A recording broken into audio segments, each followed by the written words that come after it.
It's 2023 and more than ever, hybrids have got extremely expensive. However, buying a brand new hybrid does give you the certain luxury of trying different shafts, different heads, different lofts to find the right one that suits you. But if you only want to spend £100 and get a relatively good idea of what to buy, where do you even begin? Well, luckily, that's exactly what we're going to talk about in this video. And when I recently acquired these 3 different Ping G400 hybrids, all completely different lofts, with the exact same shafts, it got me thinking these are 3 different hybrids for, well, 3 different golfers. So in this video, we're going to cover the benefits of hybrids. We're going to talk about lofts for certain different players, what head type for certain different players. I'm going to give you some underrated options that are potentially even cheaper than £100. And then lastly, how many hybrids do you actually need in your golf bag? So quickly, benefits. One of the big reasons that hybrids are easier to hit, or let's say more forgiving than irons, is that we do have a bulge and roll on the face. You can see how curved that face is, meaning that if you hit it out the toe or the heel, it's going to help with those off-center shots. Over here, launch it higher, down here, launch it lower. This creates more spin, this creates less spin, meaning that over the entire face, you should get a relatively similar distance compared to an iron face. Not to mention the head's bigger, so it's going to turn less at impact, again giving you a better starting point in initial direction. Typically, hybrids are longer and lighter with the shaft combination, meaning that these should travel faster with a similar kind of hand speed. And these are a great budget option. I love the Ping G400 wood series, and considering this one is in a pretty, let's say, poor condition, you're going to get one of those for about £60 to £70. A good condition one, 80 to 100, depending on how patient you are on eBay or Facebook. And it's one of the most common questions I always get, Simon, what hybrid should I get? What flex? What loft? And to be perfectly honest, it's incredibly difficult for me to suggest something with 100% certainty. But at that 60 to 70 to a £90 price range, with a second-hand club that's still going to retain its value while you test and try it, I want to give you some guidelines, some tips, and maybe a few of these scenarios where you go, yeah, that's me, and it's worth taking the plunge at 60 to £80, and if I'm wrong, well, you can sell it for the same amount. So let's start with player A. We're going to go over the top for all 3 players. 77 miles an hour, 147 yards total. Tiny bit thin, and that's what you want from a hybrid. Okay, player A, 77 miles an hour on average. You can see we're very steep and we're very out to in. That's very typical for someone starting the game and doesn't necessarily hit their irons that far. Let's say the 7 iron only goes 130. 120, something like that. If the same player was to then use the 3 hybrid, 19 degrees, bearing in mind with the 26 degree hybrid, we were only launching at 14, 15 degrees. You can see how low this ball is going to come out.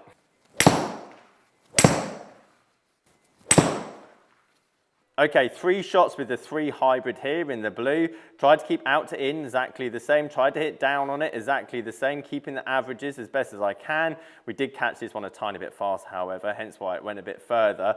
But the main thing is look at the average carry distance. Even with the one that went further, we only got a tiny bit more carry distance with the one that went 75 miles an hour. And this is the important bit. Average total distance with the 5 hybrid was 154, 160. I think if I just got rid of this and disabled that altogether, you can see how much less the 3 hybrid was going. Look at the spin rate, the launch with the 5, look at the spin, launch with the 3. You can see on average what player A is going to get off with better. And typically player A that would have the 5 hybrid, 6 iron max in the irons, potentially 7 iron to the 5 hybrid, then 7 wood, then driver. That's it. You don't have to have loads of hybrids and woods at the top end of the bag, especially if your hybrid or let's say fairway woods are going around the 80 mile an hour mark. Your driver's going around 85, maybe 86 miles an hour. So let's have a look at the 4 hybrid, and this is potentially going to suit a lot of you guys out there looking to fill a gap. And honestly, when it comes to hybrid, you want this to merge into your fairway wood to your iron. So we're going to swing this at 85 miles an hour and see roughly what kind of distances we're getting with it. Now, same again, we're not going to go as much across the ball because this would be a more experienced player because they're able to generate a tiny bit more club head speed, but still very much coming across it.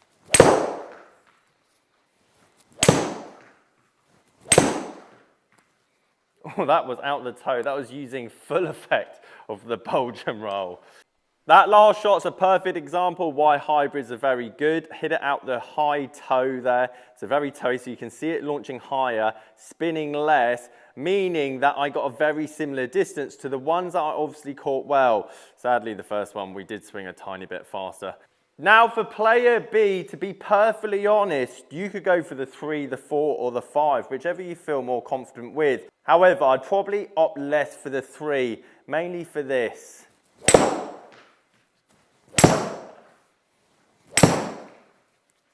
Again, similar to player B, that less launch just doesn't help. And to be honest, player B would just be better off hitting a 5 wood in my eyes. Again, more forgiveness. Again, going to help with that launch. And you can see the spin just dropping on all of them. Don't get me wrong, you're going to hit some well like I did with the first. But we're talking about averages here. Now, again, we could definitely use the 5 hybrid for player B. Someone that definitely wants a bit more help in terms of getting the ball up in the air. But you're obviously going to see that more spin. You're obviously going to see that higher launch. So you're not going to necessarily get as much distance, but we're talking about averages. And when it comes to hybrid, this is our safe shot. It's not supposed to be the longest. It's supposed to be that interim point, that long par 3, off the fairway, out the rough. Let's be honest, our more confident club. Okay, that one was perfect. 84 miles an hour, and again you'll just see the slight loss in distance. Again, I've tried to keep these as constant as I can. Average 84, average 85, average 86, slightly down. I hit more down and more across it with the 3 hybrid, to be perfectly honest, so maybe that's somewhat of an unfair test. But as you can see, in total distance, 166 carry, 180 total. Just because the spin rate's a lot higher with that added launch, this is on the opposite side of the spectrum, 2 low launch, 2 little spin. In the middle, the 4 hybrid at 85 miles an hour, 181, 198. And we're not talking technology, we're not talking carbon crowns or flash faces, we're talking about shaft, launch and spin, which is the ultimate difference in all of our clubs going a certain distance and why a club fit can be so important. More often than not, 4 hybrid is what I would suggest for a lot of people that hit their 7 iron 150 yards carry, meaning the 6 iron is going to go 160, 5 iron is going to go 175, and then as you've seen there, the 4 hybrid 180 to 190 through the air. But the 3 hybrid is what I call a fairway finder, and player C could go through 2 routes. They could go driving iron, or they could go hybrid. I honestly feel when it comes down to the 3 or 2 hybrid, realistically, it comes down to personal preference. Oh, 95 miles an hour on the dot. That's basically as good as I would hit a 3 hybrid at this kind of distance. And as you can see here, just getting up to 224 yards. The important thing to note with a 3 hybrid is that we're only slightly hitting down on it. And we've got a very neutral path, meaning our launch is at that 13-degree launch angle. If I use the 4 or the 5, the spin rate's going to increase, and we're not going to get that kind of distance. So if you are a player that swings around 95 miles an hour and has those numbers, this would be very much your fairway finder. Not to mention, player C probably has a 4 iron in the bag that goes about 205, potentially 210 when hit out the middle. Therefore, the 3 hybrid would gap quite nicely. Again, for that particular player, a smaller head design potentially might help in terms of control and feel. So like the Callaway Apex hybrid I have here, again around the 85 to 95 pound price tag, and obviously more of a stiff flex shaft to help reduce that spin. Another underrated option for around 80 to 70 pounds, Titleist H2 or H1 if you want more forgiving and potentially a bit more like the Ping G400 that I just showed you there. adjustable, very aesthetically pleasing, quite classic looking, and again going to come in pretty decent shafts. Not to mention Adams, I've done loads of videos on them in the past. Obviously don't make golf clubs now, but we're known for their hybrids. And again, if you're a decent player and looking for something that's quite sleek behind the golf ball, for 40, 50 pounds, you really can't go wrong. When it comes to hybrids and how many, I normally opt for one. 5 hybrid for the slower swing speed player going into the 7-wood, then driver. 4 hybrid going into the 5-wood and then driver. And then for the decent player, 3 hybrid, then 3-wood. Again, as another fairway finder or potentially a long par 5 in 2 club, especially when the big stick isn't playing ball. Again, that's a very rudimental guide to my lofts when it comes to hybrids and what one you should be looking for. Sadly, to get that in-depth discussion and finding the perfect hybrid for you does mean that you probably have to spend £250 on a brand new one. You might like to find out the best drivers for £100 up here on the right hand side. Catch you guys later.